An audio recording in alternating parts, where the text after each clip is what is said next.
yuhibbut tawwabina. Ya wa yuhibbul mutatahhirin. Innallaha yuhibbut tawwabin. Sungguh Allah mencintai orang yang terus-menerus bertaubat. Tawwab itu terus memperbaiki, terus memperbaiki. Ini menunjukkan kesan bahwa dalam perjuangan hidup itu nggak ada yang sempurna. Ya, kita berucap tuh. Saya aja berucap nih, bicara. Pasti ada salah bicaranya. Pasti itu. Nggak mungkin orang berucap benar terus tuh. Pasti ada salahnya. Ya, entah salah dalam menyampaikan mungkin apakah ayatnya, ataukah hadisnya, atau salah bicara sesuatu yang tidak pantas dikeluarkan, itu mungkin terjadi. Nah, sepanjang manusia ketika sadar, kadang Allah ingatkan lewat orang-orang sekitaran, ya, kalimatnya nggak enak untuk didengar, tidak pantas untuk diucapkan, kalimat yang kurang bagus. Sadar kita itu, kita perbaiki. Ya, saat memperbaiki itu dilakukan karena Allah berikan petunjuk itu, cinta Allah turun. Maka terjagalah lisan itu.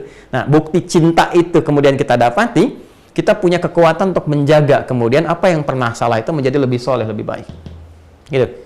Ya, sama sampai ke ujung kaki, ke tangan, ke kaki. Nggak ada yang selamanya itu baik. Ya, teman-teman yang di rumah tangga, kita bawa babnya ke rumah tangga. Apakah akan mendapati selama suami sempurna? Ya, apakah istri akan mendapati selamanya suami itu sempurna? Mustahil. Pasti ada salahnya. Sepanjang dia manusia, pasti ada salahnya. Istri juga begitu, nggak akan selamanya baik. Pasti ada salahnya di situ. Ya, karena itulah kemudian ketika menemukan hal-hal yang seperti itu, maka cari jalan untuk menyempurnakannya. Maka cinta Allah diturunkan. Saat cinta itu turun, itulah yang didapatkan samarah. Ya, sakinah, mawaddah, dan rahmah. Ya, konsep yang tadi di rumah tangga ditarik ketemu Quran surah keempat, An-Nisa ayat 19. Ya kan? Fa in karihtumuhunna fa 'asa an takrahu syai'a wa yaj'alallahu fihi khairan katsira. Lihat di ujungnya. Kalau engkau mendapati pasanganmu itu ada sesuatu yang kurang dan engkau nggak suka itu, ya, jangan marah dulu. Ya, diam dulu, gitu kan? Tenang, supaya lebih jernih dalam berpikir. Setelah itu engkau kaji.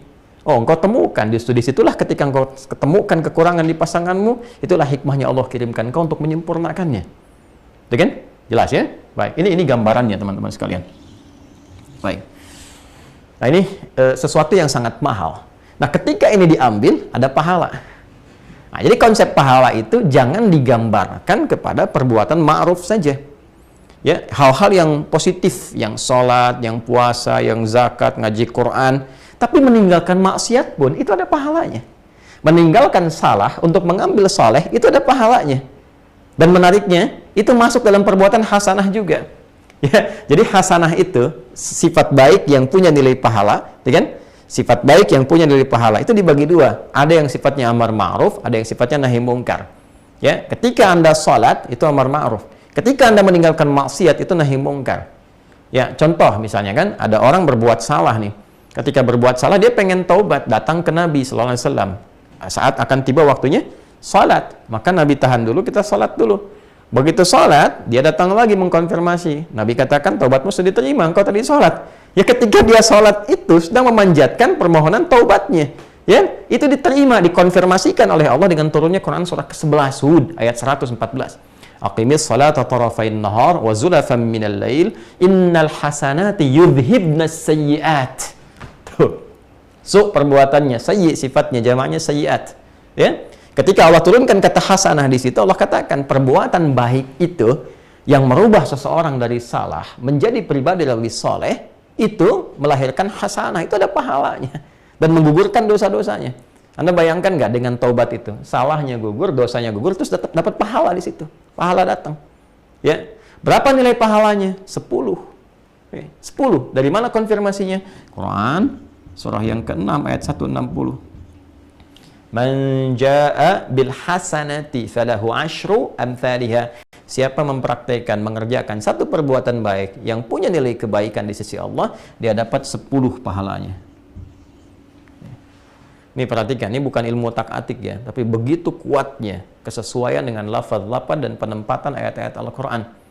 Jadi kita itu saat meninggalkan perbuatan buruk, untuk membedakan fitrah manusia kita dengan setan, Allah berikan 10 poin kebaikan. Jangan dihitung 1, 2, 3, 4 begitu. Jarak 1 ke 2, 3 ke 4 itu begitu mahal. Analoginya kita ke masjid saja baru nyampe udah 25. Jarak 1 ke 2-nya 500 tahun. 2 ke 3 500 tahun. Coba lihat ini. Lihat baik-baik ya. Fokus baik-baik. Fitrah manusia, Quran surah 7 ayat 22. Ketika salah, diingatkan, dikonfirmasi, dia bertekad menjadi saleh. Setan Quran surah 7 ayat 12. Lihat baik-baik. Ketika dikonfirmasi diingatkan, dia angkuh. Konfirmasi keangkuhannya ayat 13. Ini konfirmasi kesolehan manusia ayat 23. Perhatikan baik-baik. 22 kurangi 12, bukankah 10? Konfirmasi, 23 kurangi 13, bukankah 10? Ketika ini sifat-sifat setan bisa ditinggalkan, sifat setan kan salah, menjadi soleh, Allah berikan 10 poin. Konfirmasi Quran surah 6 ayat 160. Ini mahal ilmunya. Ya, Anda hanya bisa dapati ketika kita berusaha untuk mengkaji, menggali, ikhlas, belajar dari guru-guru yang soleh, ya, yang dalam ilmunya. Bukan cuma pintar, tapi soleh. Kita akan merasakan kenikmatan Allah yang sangat luar biasa. Betapa Allah sayang dengan kita. Ya, betapa Allah sayang dengan kita. Kalau sudah paham ini, baru kita belajar kalimatnya. Ngerti dulu ini. Ya, saya ingin tanamkan bahwa nggak ada manusia sempurna.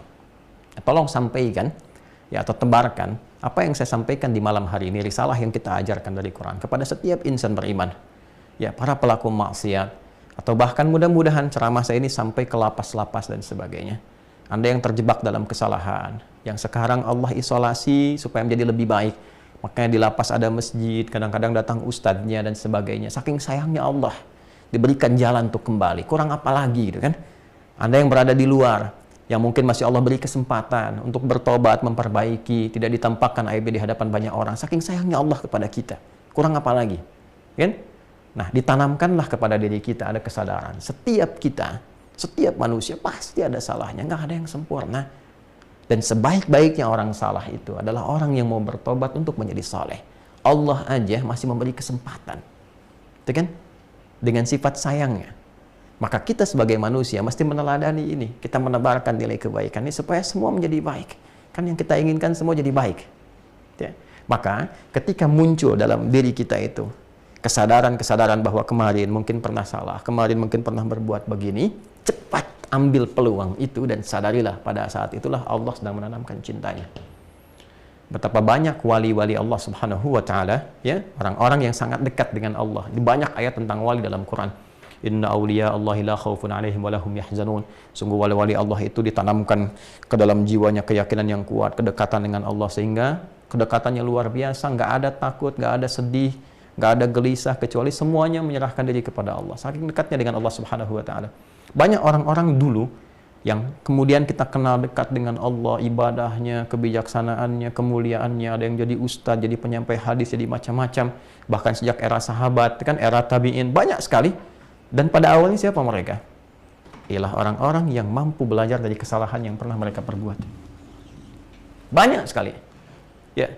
Ada ahli maksiat yang tadinya doyan, kemudian maksiat dengan musik, kemudian khamar dan sebagainya. Tiba-tiba ya lewat seorang sahabat hanya menyampaikan pesan saja, kecil kalimatnya disampaikan dengan sungguh ketulusan, kemuliaan dan sebagainya, menyadarkan bagaimana kalau engkau wafat dalam keadaan sedang begitu, apa nggak malu ketemu Allah? Ya bahasa kitanya begitulah, menghujam kepada jiwanya. Ya, makanya ini penting bagi kita para ulama itu, ya, termasuk juga ustadz-ustadz tuh yang dakwah-dakwah, ya, di masyarakat itu mesti menanamkan keikhlasan yang kuat. Kita harus berusaha itu. Ya, godaannya begitu banyak, materi, popularitas, macam-macam. Tapi kekuatan itu mesti ada, keikhlasan, supaya menghujam kalimatnya ke jiwa. Bukan cuma jadi konten gitu ya. Orang ingat itu, ingat, tapi tidak merubah hatinya. Ini problem. Ya, nah, ini kembali kepada kita semua. Banyak sekali. Ada yang tadinya pembegal, tiba-tiba belajar dari kesalahannya, dia tobat, diterima tobatnya oleh Allah, tiba-tiba jadi ahli hadis. Kan Jundub bin Junada, Abu Dzar Al-Ghifari, kita kenal sampai sekarang. Banyak sekali kisah inspiratif. Makanya penting kita merubah bacaan-bacaan kita sekarang itu lebih mengedukasi diri kita pribadi. Kenapa sih harus baca sesuatu yang nggak ada manfaatnya? Ya harus memviralkan hal-hal yang nggak penting gitu. Ya saya juga heran sama media-media sekarang tuh. Ya yang ditampilkan tuh yang jelek-jeleknya, yang isinya tuh nggak ada faidah, nggak ada manfaatnya. Itu kan nggak mengedukasi gitu, ya kan? Sedangkan kita menginginkan bangsa kita maju, bangsa kita itu pintar, bangsa kita itu bisa makmur, bisa hebat, tapi berita yang disajikan isinya sampah. Ya mohon maaf gitu, yang kalau kita lihat tuh 85% berita sekarang, silahkan klik tuh, rata-rata apa? Ya, apakah perselingkuhan, apakah ini yang korupsi, ini pencurian, pembunuhan, terus kronologisnya diajarin lagi di situ tuh. Itu kan yang nggak perlu gitu. Mohon izin ya teman-teman, kita rasanya kenapa media itu semakin meningkatkan konten yang seperti itu, karena ada peminatnya. Nah, inilah pentingnya kita edukasi sebagai umat Islam. Jauhi yang seperti itu. Ya, baca yang bagus-bagus. Dulu saya pikir era 90-an, 2000 awal itu buku-buku itu bagus-bagus sekali. Kisah-kisah